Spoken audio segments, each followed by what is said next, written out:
शिर्डी लोकसभा मतदारसंघाचे उमेदवार खासदार सदाशिव लोखंडे यांनी संगमनेरात मालपानी उद्योग समूहातील कामगारांशी लोकसभा निवडणुकीच्या प्रचारार्थ संवाद साधला। उद्योग समूहाचे अध्यक्ष प्रथितयश उद्योजक राजेश मालपानी यांनी यावेळी खासदार लोखंडेंचं स्वागत केलं। व्यासपीठावर मालपानी उद्योग समूहाचे अध्यक्ष राजेश मालपानी, कामगार युनियनचे सरचिटणीस अॅडव्होकेट ज्ञानदेव सहाणे, शिवसेना तालुका प्रमुख रमेश काळे, संघटक विठ्ठल घोरपडे आदी मान्यवर उपस्थित होते। कामगार युनियनच्या वतीनं खासदार लोखंडे यांना विविध मागण्यांचं निवेदन दिलं। कामगारांसाठी असलेल्या राज्य विमा योजनेचे रुग्णालय आणि कार्यालय संगमनेर शहरात व्हावे, कामगार विरोधी कायदे रद्द करावे, उद्योग समूहाच्या अडचणी दूर करण्यासाठी सहकार्य करावे असं प्रास्ताविक करताना अॅडव्होकेट सहाणे यांनी म्हटलंय। उद्योग समूहाचे अध्यक्ष राजेश मालपानी यांनी 13 वैभव अमर रहे माँ असे म्हणणारे पंतप्रधान आपल्या देशाला लाभले आहेत, हे आपलं सौभाग्य आहे। देशाला बळकटी देणारे पंतप्रधान नरेंद्र मोदी असून त्यांच्यासाठी आपल्याला खासदार सदाशिव लोखंडे यांचे हात बळकट करण्यासाठी 13 मेला धनुष्यबाणाला मतदान करावं असं आवाहन मालपानी यांनी केलंय। मोदी साहेब गेल्या 10 वर्षात एकही दिवस सुट्टी न घेणारे मोदी साहेब, परदेशात जाईल तिथे भारताचा गौरव वाढवणारे मोदी साहेब, भारताची अर्थव्यवस्था कितीतरी बळकटीला आणणारे मोदी साहेब, त्या सगळ्यांचे हात बळकट करण्यासाठी आणि सगळ्यात मोठं त्यांच्या आपल्या सगळ्यांना याचं साक्षीदार होता आलं, तुमच्या सगळ्यांच्या वतीने मलाही तिथे जाता आलं।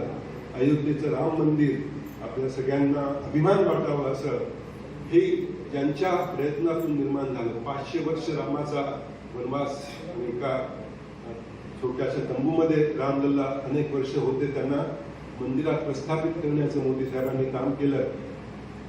त्या ठिकाणी त्यांना मुक्ती प्रतिष्ठेला बसायचं होतं आणि त्यासाठी जे जे गुरूंनी सांगितलं होतं ते सगळ्यात त्यापेक्षा कितीतरी अधिक त्यांनी कडक उपास पाळून तो उपास सोडला। तो चरणामृत घेऊन आपल्या गुरुजींच्या हस्ते त्यांनी चरणामृत घेतलं आणि त्या ठिकाणी तो उपास सोडला आणि जे आशीर्वाद पूर्ण देशभरातल्या पुन्हा एकदा आपल्याला लोकसभेत पाठवायचे। आपले अनेक प्रश्न आहेत, आधीच्या कार्यक्रमात ते त्यांच्यासमोर ठेवलेत। पुढे आज करून मोदी साहेबांना पुन्हा एकदा या देशाच्या भविष्यासाठी, भवितव्यासाठी, आपल्या पुढील पिढीच्या भवितव्यासाठी पुन्हा एकदा तिथे विराजमान करायचंय पंतप्रधान पदावर।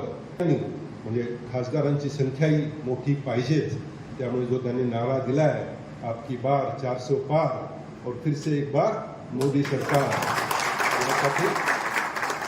मग आपले स्थानिक छोटे मोठे प्रश्न असतील ते आपण सोडवत राहू, पण आज देशाचा प्रश्न जो सगळ्यात मोठा आहे त्यासाठी 13 मे असंच मोदी साहेबांना आपण सांगू। 13 मेला 13 मे म्हणजे तुम्हालाच मत देणार मी मोदी साहेब। या 13 मेला आपण मतपेटीतून त्यांनी केलेल्या राम जन्मभूमीचं काम असेल किंवा देशासाठी केलेल्या अनेक गोष्टी असतील त्याला आपण आपलं बहुमूल्य मत द्यायचं आहे।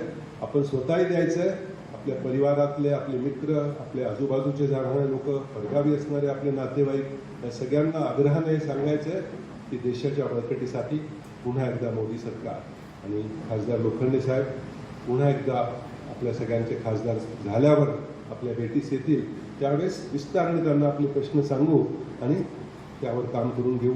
ESICचं निवेदन असेल, आपल्या संगमनेरला ESICचं क्लिनिक लगेच झालं पाहिजे, हॉस्पिटल झालं पाहिजे, असे सगळे निवेदन दिलेत। आपल्या टॅक्सेसचे प्रश्न त्यांना सांगितले, परंतु सगळ्यात पहिली आपण आपलं आता कर्तव्य करू 13 तारखेला आणि मग खासदार साहेब आपल्यासाठी आहेतच।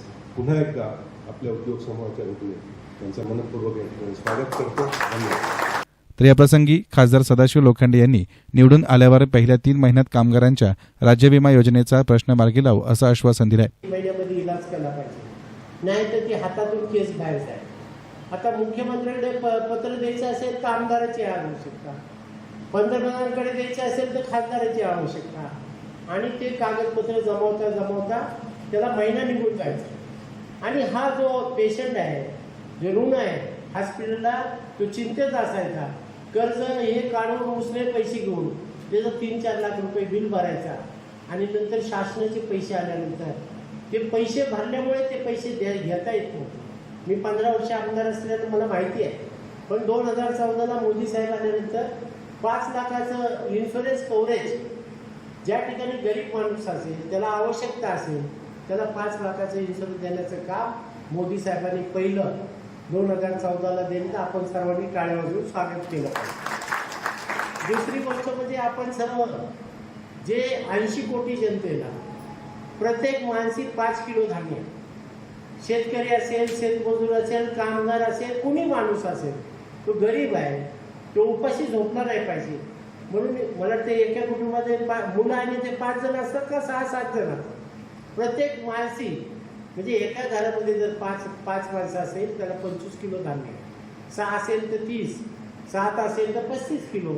कधी त्यांनी बघितलं का हा भाजपवाला आहे, हा काँग्रेसवाला आहे, हा मनसेवाला आहे, कोणी हा कम्युनिस्ट मुस्लिम लीगवाला आहे, सर्वांना न्याय देण्याचं काम मोदी साहेबांनी 2019 पुढच्या 5 वर्षासाठी मोदी साहेबांनी धान्य फ्री करण्याचा निर्णय केला. परंतु आपले कामगार त्यामध्ये 25 किलो धान्य मिळणारे किती हातवरती काय कोणाला मिळत नाही. हा 25 किलो धान्य किती लोकांना मिळतं? एवढेच आहेत का? 80% लोक आहेत लाभदार. आता त्यांनी कधी विचार केला का मोदी साहेबांनी की हे कोण आहे, कुणाचे आहे, गरिबांना न्याय दिला पाहिजे, ही भूमिका मोदी साहेबांनी ठेवली. आता प्रत्येक गावामध्ये एक पाणी काम करत असताना मला 1 रुपयामध्ये आपण शेतकरी किती आहेत का? कामगारच आहे. शेतकरी आहेत का नाही? आहेत का शेतकरी? नाही तर मी शेतकरी सांगतो, कामगाराचा विषयच राहायचा नाही. शेतकऱ्यांना एक 6,000 रुपये पंतप्रधान सन्मान योजनेचे, राज्याचे 6,000 असे 12,000 रुपये मिळतात. आता मला सांगा 1 रुपया इन्शुरन्स करण्याची भूमिका गेल्या वेळेस 2 मालपानी उद्योग समूहातील व्यवस्थापक रमेश घोलप, देवदत्त सोमवंशी आणि मोठा स्टाफ आणि कामगार यावेळी उपस्थित होता. सूत्रसंचालन आणि आभार प्रदर्शन मुरारी देशपांडे यांनी केलं. एसएन मीडियासाठी प्रतिनिधी गोरक्ष नेहे, संगमनेर.